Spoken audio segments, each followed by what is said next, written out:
Hello, and welcome to this week's Boardroom Buddies podcast. So, this week we have a podcast that is a little bit different to the ones that we have done previously. This week we're going to be talking about a much more personal, quite a deep subject, I think, mental health, and in particular, men's mental health. Now, in business, as business people, we generally go about our business day in, day out, and I think it's probably easier for ladies to seek help and confide in other people. And I know that when you're running your own business, things can get really tough at times, and can certainly impact on your mental health. So I thought it would be good to do a podcast and kind of cover this topic. So this week I am delighted to have a special guest, long-time friend, friend of another long-time friend, Gareth Keat of Oak Tree Shutters and also Oxygen Coaching. Now, Gareth will tell us his story and how he has a particular interest in men's mental health, and he's led quite an interesting life as well. So I think you're going to enjoy this. So welcome, Gareth. Thank you for joining me on the podcast. Thanks, Jackie. Glad to be here. It's great to see you. So tell us what has sparked your interest in mental health, particularly men's mental health. How did this come about? And also, I guess, how you got into coaching. What was it that made you decide that you wanted to help people in this particular area? So I know we're limited on time, because I can be a bit of a storyteller. That's So, okay. so dealing with those questions in sequence. And born and brought up in South Wales. People will pick up from my accent. My parents are from the Midlands, but they moved down there. Brought up with a high set of values, a high level of values, honesty, integrity, looking after other people, etc. And that naturally progressed. I left home at 19 and joined the military. Joined another organization where mental resilience was expected. It was indoctrinated, and the training is designed to help you see how mentally, physically, and emotionally tough you can be. But also being brought up in a certain generation, big boys don't cry, emotions are weakness, suck it up, buttercup, this is just the nature of the job. That was a mindset that, my generation was brought up on, and so transferred into the workplace. And as the story will unravel a little later on, can be your emotional and mental unraveling. So I left the Marines in 1999, joined the police, then had a 20-odd year career in the police, and did everything that you can imagine you've seen on the television. And I had a particular skill set, but I got promoted in my last 10 years, and I had the responsibility for other people in the workplace as well as to the public. And that came with some added personal responsibility. I took it very seriously. The people I worked with alongside and the people who worked for me, I treat them like they were my own family. And therefore you end up taking on some of their own personal issues as well and helping them manage those, and a very accountable job in policing. So that came with its stresses. Eventually, there were a number of things that happened in the workplace, some significant emotional events that weren't what you'd expect. Plenty of dead bodies have come across and traumatic investigations, which I dealt with. I'm sure somewhere in the deepest, darkest recesses of my mind would affect me or kind of trigger some responses in daily life now. But the biggest things for me was the emotional and psychological toll of supporting people in the workplace and challenging inappropriate behavior in the workplace as well, certainly from some senior officers who I stood up to. And that eventually took its toll on me, the details of which aren't really important for today's story. They'll come out eventually. But for me, I ended up getting diagnosed with PTSD. I was affected massively in my personal life and in my professional life. And I had a breakdown at work in 2017, 2018, which resulted in my cognitive ability being massively compromised. And emotionally, I was a wreck. I was struggling to sleep. I was going through a divorce at the same time, so a perfect storm. And, the challenges for that presented for my children, as well as, having separating parents and being a detective inspector in my occupation, and then trying to manage life as well. So everything kind of collapsed in on itself. And my interest in mental health, I had, as a senior officer in policing, you go on courses, and so policing is obsessed with accreditation. So if you've been on a course, that means you must be an expert on it, and therefore you have to keep a watchful eye out on everybody else, but not so much on yourself. As long as everybody else was okay, that was me. I was fine. Look after everybody else bar myself. And of course, came as a massive shock to me. On paper, I should have been the most resilient, emotionally, physically, and psychologically, the most resilient person you're likely to meet, given my background. But no, life caught up in itself as a gradual erosion of my mental health. So once I got a diagnosis, that helped. Once I got some great support, lots of CBT and talk therapies and trauma therapy. But eventually I ended up leaving the police. The two couldn't coexist, my condition and the effect my trauma was in the workplace. So therefore my triggers were all in the workplace. So I was medically retired. I took early ill health retirement. And along the way in that journey, the years that followed, I met my now wife, Dawn, who, I think, I don't know whether she's been on your podcast or is intended to be on your podcast. Not yet, yeah. But yeah, can't pin her down. Yeah, she, very busy lady, and she and I, during our courtship, we had an interest in personal development, and we started our NLP journey together. And for those who don't know what NLP is, neuro-linguistic programming, which is a right mouthful. But in terms of the coaching world, it effectively, when your phone starts playing up and all that, you upgrade it, you put a new operating system on there. The way that I describe NLP, it's a new operating system for your mind, for your thinking, for your emotions. And that started to help me understand what had gone on and help me find a new path, some new neural pathways for me to recover what I'd lost during my breakdown, I guess. So I became a student of NLP coaching, then a client of NLP coaching, then a student of it. And then because I've spent, best part of 30 years in the public sector, that obsession with accreditation, I wanted to have a piece of paper that says you're qualified to teach this. So I became a master practitioner of NLP, which allowed me then to formulate strategies and help other people, which I then went on to do after my career in the police. Yeah. I too am a master practitioner of NLP, and I think it was probably the most significant personal development work that I've ever done. And I still find it fascinating. And I think the thing that I find most fascinating is that we as human beings have the ability to think about our thinking and actually test out thinking in a different way. Yeah.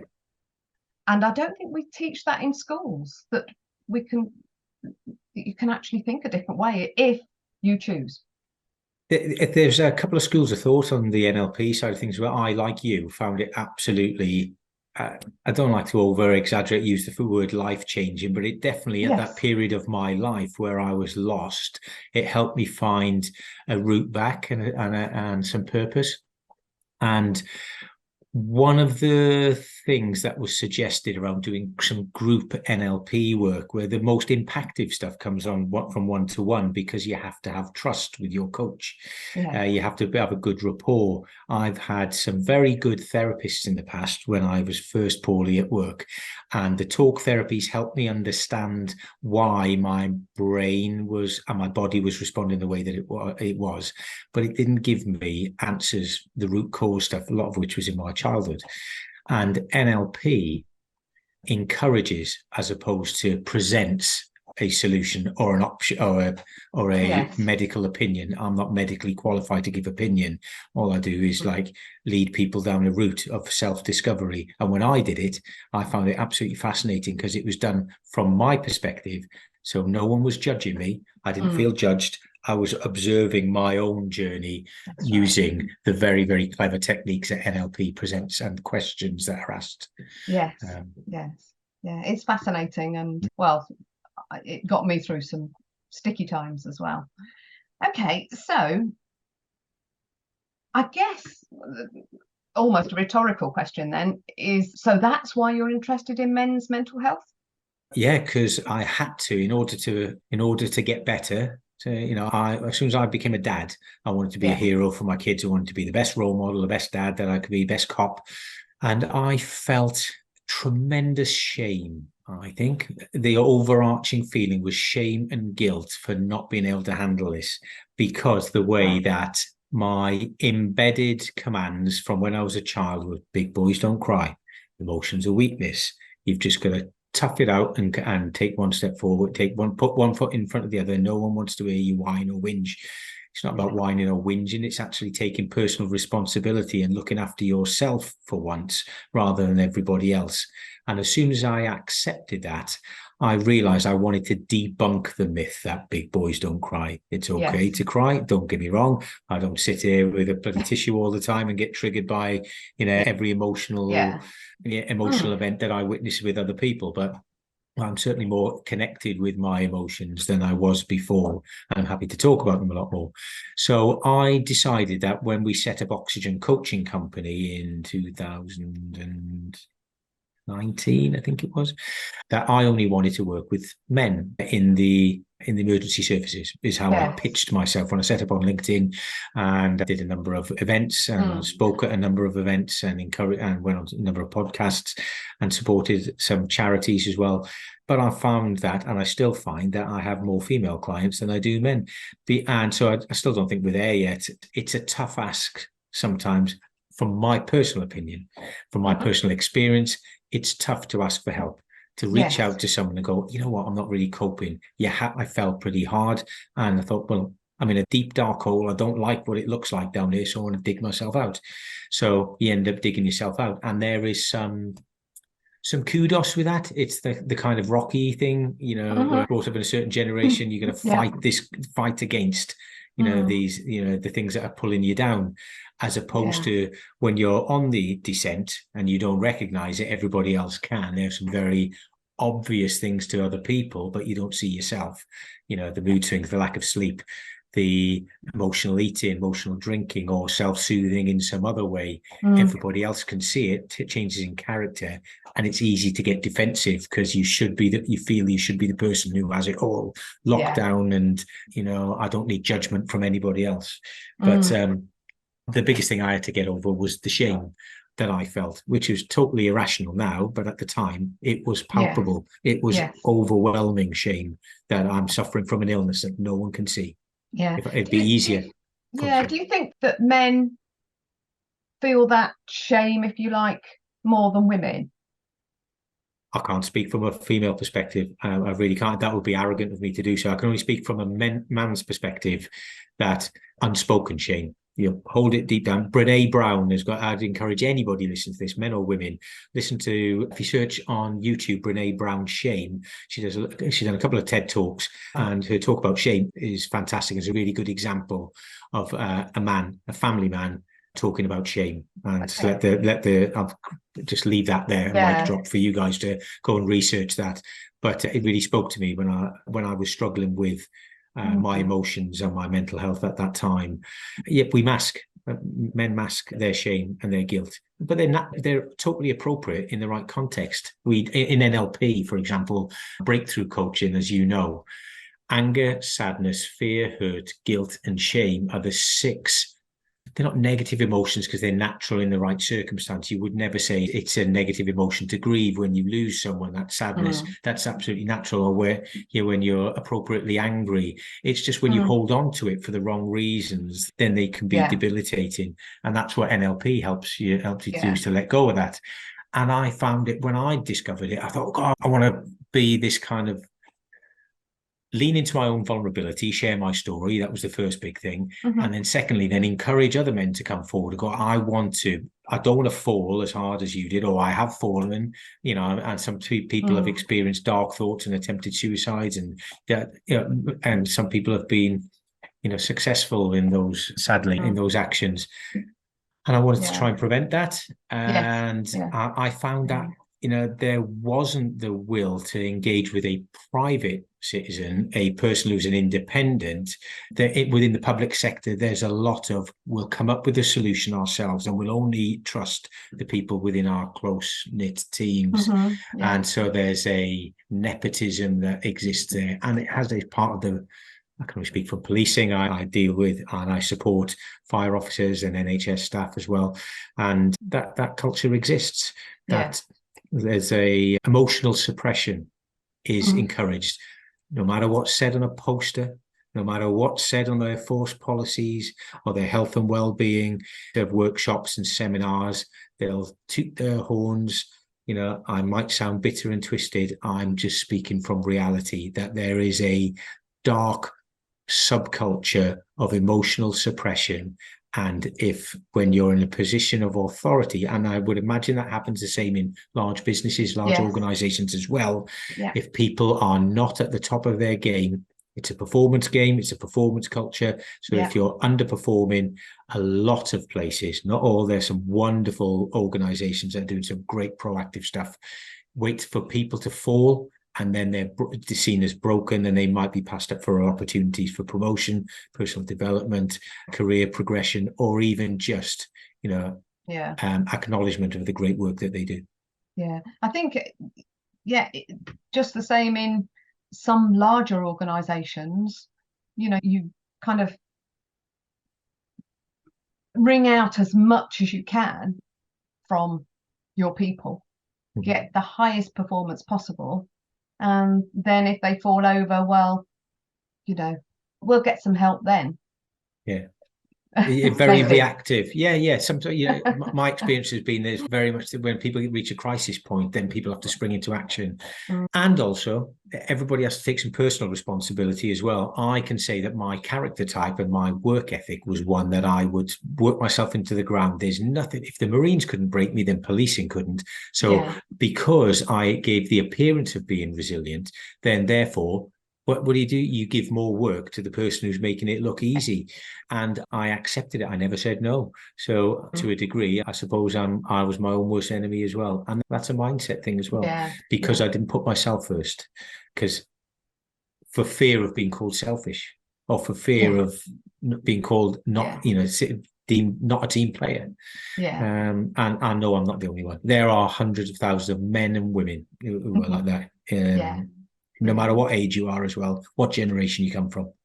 I think even though we're kind of focusing a little bit on men's mental health, many of what you've said, much of what you've said, equally applies to women. I do think that there is, for some women, a sense of shame. If they're high achievers normally, in their normal lives, or perceived as, it's very hard to kind of say, need a bit of help. And they're not perceived like that. And you add on that pressure of social media now as well. I detest social media. I know it's a necessary evil in business, but I absolutely had. There was before I came off Facebook for what I thought it was intended for, like over 10 years ago now. I remember seeing a post, a New Year's post saying, I wish you all a happy New Year, and I wish you all the happiness you pretend to have on Facebook. And it's right, it's about perception, isn't it? And the shame associated with being, if I don't outwardly have the sick, then that comes a guilt or shame, that people might judge me. It's a fear of judgment again, and it comes down to a basic instinct of worrying about what other people think about us. So what would you, I mean, you've got two businesses now, so I would say once again you're pretty stretched. But I have a dawn in my corner now, you see, so we don't compromise on weekends. So there is a sense check. We are both as invested in our own individual success, health and well-being, rather than an individual. So rather than having an individual battle with the workplace or success or my own perception of success, constantly got a constant dialogue around that. And I know not everybody is as fortunate to have that. But for me, having left two very successful careers that I loved, I loved the military. I loved everything that it taught me and everything it gave me and the opportunities it gave me. and, develop my personality. Policing, again, for the most part, was the most enriching, most fulfilling, wonderful career I've had. And then close the book on it. Now, I could have dwelled on it and said, like, policing broke me, but actually it gives me an opportunity now to kind of rise from the ashes, if you like. There's a great phrase one of my therapists came up to suggested to me. It's a Latin phrase called delapsus resurgam, which means when I fall, I will rise again. And so for me, that was my purpose. I'm only 48, so I've got plenty of opportunity to be successful in my own right as a businessman now. Yeah. So I've got some good friends around me as well who are successful business people and who are great at providing advice when it's wanted. And shy boys don't get sweeties. I'm a sponge again. I'm that 8-year-old in class wanting to learn. So for me, the coaching business we set up, Oxygen Coaching Company, is successful. And also, it can be, I recognize the fact that if you're doing coaching and dealing with other people's traumas all the time, that could be debilitating for me. I know what my triggers are. So I've diluted my involvement in Oxygen Coaching. I still have my fingerprints on it, and some of the work that we do with our corporate clients is less frequent. It's not on a daily basis. It's on a month by month or quarter by quarter basis. So that's manageable, and that doesn't impact on my mental health. But what I love doing, I've always loved DIY. And I'm good with my hands. I like building things. I like fixing things. I like the time because it's solitary most of the time as well. I like my own company, and I do my best thinking when I'm on my own and problem solving. So for a couple of years, I worked with a friend of mine over the last few years who's got a very successful plantation shutter company. And for those who don't know, plantation shutters, if you think pre-American Civil War, the southern states architecture, wooden framed window shutters with slats, louvers. That's what they are. They're quite trendy now. They're very stylish. And I was working with my friend's company in Stratford, and found that I was good at the design, the technical drawing. I loved trigonometry in school, and the sales, dealing with the people, and the fitting as well. So after a bit of deliberation, thought about joining his company, put full time rather than just part time, and then decided that we'd start a board with buddies and a number of other business connections. Referral networking is working for me as I'm taking my training wheels off on my business, and I'm growing my business and my reputation and my brand. So So in answer to your question, two more businesses, but not flogging myself so much that I can't enjoy. I don't have a proper balance, with running the business, growing the business, and also doing the things that I enjoy doing with Dawn and my kids and my family and my friends. Have you got any advice or recommendations for anyone else who may be running a business and, doing all those other things in their lives and struggling a little bit? Don't do it on your own. I'm at the start of my business journey, so I can't speak like the old sweat, that I've got like a multi-million pound business looking back on it and what would I do differently. I'm at the start of my journey, but I can only speak from my own experience. I'm not shy to ask for advice or for help. Look to join business groups where you can get advice, like masterminds or referral networking, where people are as invested in your success as they are in yours, because there are some business networks where it just seems to be, from my understanding, a bit of a social, a get together. There's no meaningful structure where people can learn from it or an real opportunity to do business. And there are a lot of hunters out there as well, where people will look to you to part with your money because they'll offer you the silver bullet to be able to slay this business dragon for yourself. And I don't think there are any quick fixes. You need to kind of work incrementally, surround yourself with positive people who want success for you. And I think a phrase that I picked up on, work with people who are businesses that complement each other but don't compete with each other. So otherwise, you're fighting for the same crumbs, aren't you? Fighting for the same customers. But that said, if you are in a business where there's lots of competition, again, getting a good coach, and I'm not offering myself up for this, but I'm just saying, get a good coach who will change your mindset from being one of scarcity. We're fighting over the same pound. There's not enough money out there. We're going into a recession. There's a cost of living crisis. You walk into any coffee shop, any bistro, it isn't just the people who've made it who are in there, there is money out there. People will prioritize. And if yours is a service or a business that people want and there's a market for it, then trust in yourself and have an abundance mindset that there's more than enough business out there. Just got to be smart about how you go about getting it, I guess. Yeah. You mentioned masterminds a little way back, and obviously Boardroom Buddies Mastermind is a membership group that I run.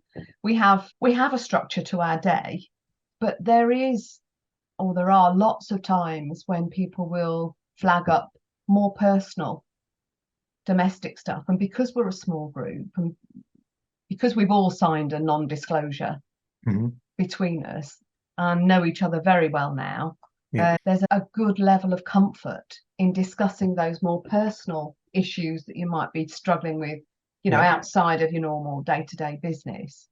And I think that's very helpful. That has been really absolutely helpful. Absolutely. And it comes back down to trust, doesn't it? Yes, it does. Yeah. So it's that quid pro quo, isn't it? I give a little bit of me and you give a little bit of you. And I would imagine I've only ever experienced a mastermind in the business side perspective on one or two occasions. And I love the fact that one person asked a question that maybe several others in the group might have already experienced. And some might be thinking about it and don't want to raise it because of guilt or shame, maybe. And then others have experienced it, have come out the other side and are willing to share that. And that's beneficial as well. So I bet you can't really put a price on it. It must be wonderful for you as the coordinator for that, to actually see that in motion, see people build and develop from something that you've created and facilitated. Yes, it's great. I mean, the biggest thing is to be able to stand back and see the journey of each member and where they started, and remembering some of the things that we started to discuss and where they are now is pretty it's very satisfying. But of course I don't actually do anything. All I do is facilitate and ask kind of coaching questions, so it's almost like group coaching. So it is very rewarding. I do love it. Excellent. Okay, that has been ever so interesting. Thank you for coming onto the podcast and telling us your story. I suppose really I should say, if you're a man struggling or a woman struggling, don't be afraid to ask for help. And there are lots of things out there, aren't there? There's apps you can get on the phone. There's business groups, like you've already said. Talk to your GP. Those kinds of things. If anybody needs pointing in the right direction, and not necessarily for coaching, but like even just for some advice, reach out. My email address, my Oaktree Shutters email address is on there as well. You can get me on that. It all comes through to my phone anyway. I've got Gareth at oxygencoachingcompany.com, which is a mouthful and a bit clumsily to type as well. So Oaktree Shutters is probably easier. And I'm pointing in the right direction. Have a chat. No problem at all. And likewise with me if anybody's struggling too. Gareth, it's been brilliant. Thank you ever so much for coming on to the podcast. And we'll conclude it there. Thank you.